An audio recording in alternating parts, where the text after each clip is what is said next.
আমরা প্রায়ই কঠিন সমস্যার মধ্যে পড়ে নিজেরা হাল ছেড়ে দিই। কখনো আর্থিক সমস্যা, কখনো মানসিক সমস্যা। সমস্যা যেন আমাদেরকে ঘিরে ধরে থাকে। একটা সমস্যা শেষ না হতে হতে যেন আরেকটি সমস্যা আমাদের জীবনে শুরু হয়ে যায়। আমরা দিশেহারা হয়ে যাই এই সমস্যা থেকে কি করে আমরা মুক্তি পাব।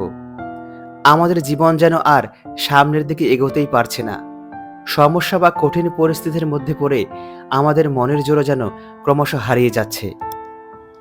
কিন্তু বন্ধুরা, আজকের এই ভিডিওটি দেখার পর আপনারা কঠিন পরিস্থিতিকে কিভাবে মোকাবিলা করবেন, কিভাবে ভালোভাবে সমস্যার মোকাবিলা করে সুন্দরভাবে জীবনযাপন করতে পারবেন তা সহজে জানতে পারবেন।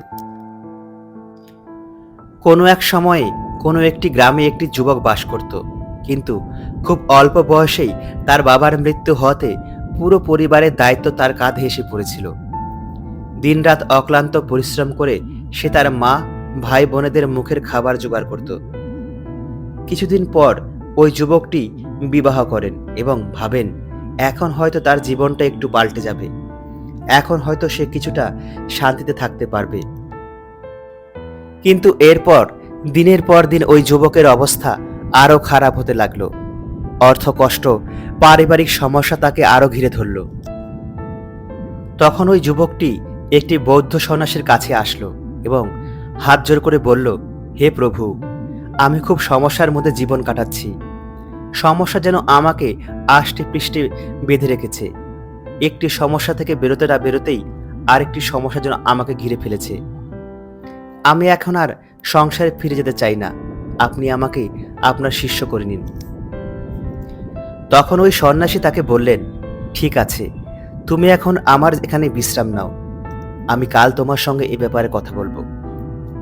পরের দিন ওই সন্ন্যাসী ওই যুবককে বললেন, চলো আজ আমরা একটু বেরোবো। এই কথা বলে তারা দুজনেই বেরিয়ে পড়লেন। কিন্তু কিছু দূর যাবার পর তারা একটি নদীর ধারে এসে পৌঁছালেন। নদীটির ওপর তখন জলের স্রোত প্রবাহিত হচ্ছে। তখন ওই সন্ন্যাসীটি বললেন, এখানে একটু দাঁড়াও। কিছুক্ষণ দাঁড়িয়ে থাকার পর ওই যুবকটি সন্ন্যাসীকে বললেন, প্রভু, আমরা কতক্ষণ এখানে দাঁড়িয়ে থাকব? সন্ন্যাসী যুবককে বললেন, যতক্ষণ না এই নদীর জল শুকিয়ে যাচ্ছে। যুবকটি সন্ন্যাসীকে বললেন, প্রভু, এই নদীর জল শুকিয়ে যাওয়া অবধি যদি আমরা এখানে দাঁড়িয়ে থাকি তবে আমরা অনেক দিন এখানে দাঁড়িয়ে থাকব, আমরা আর সামনের দিকে এগিয়ে চলতে পারবো না। তার বদলে তো আমাদের এখনই নদীটি পার হয়ে চলতে হবে। তখন ওই সন্ন্যাসী ওই যুবকটিকে বললেন, আমি তোমাকে এই কথাটি বোঝাতে চেয়েছিলাম এবং তুমি এটি বুঝতে পারাতে আমি খুব খুশি হয়েছি। দেখো, জীবন হলো নদীর মতো আর সমস্যা হলো নদীর প্রবাহিত জলের মতো। এই জীবনে সমস্যা থাকবেই, তাই সমস্যায় থমকে না গিয়ে এটিকে সুন্দরভাবে পার করে আমাদের সামনের দিকে এগিয়ে চলতে হবে। তবেই আমরা সুন্দরভাবে জীবন কাটাতে পারবো এবং জীবনটা ভালোভাবে উপভোগ করতে পারবো। এই কথা শোনার পর ওই যুবকটি বাড়ি ফিরে আসলো এবং সে তখন আরো উৎসাহের সঙ্গে তার প্রতিদিনের কাজ করতে থাকলো।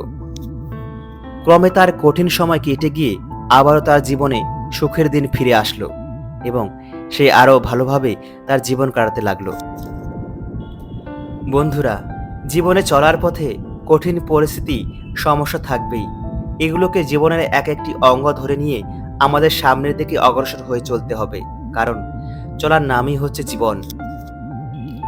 যদি আমরা সমস্যার বাধার সামনে থেমে যাই, মাঝপথে হাল ছেড়ে দিই, তবে কখনোই আমরা সুন্দর জীবনের দিকে এগিয়ে চলতে পারবো না। জীবনে বাধা আসবেই, কঠিন পরিস্থিতিও আসবে।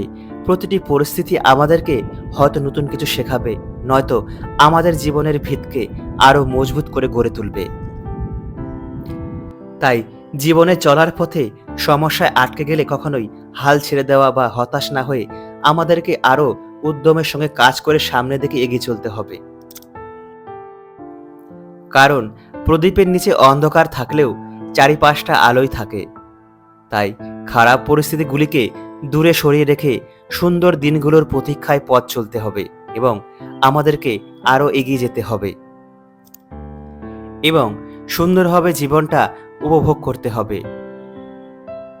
তো বন্ধুরা, ভিডিওটি কেমন লাগলো নিচে কমেন্ট করে জানাবেন। দেখা হচ্ছে পরের ভিডিওতে। ততক্ষণ সবাই ভালো থাকবেন, সুস্থ থাকবেন।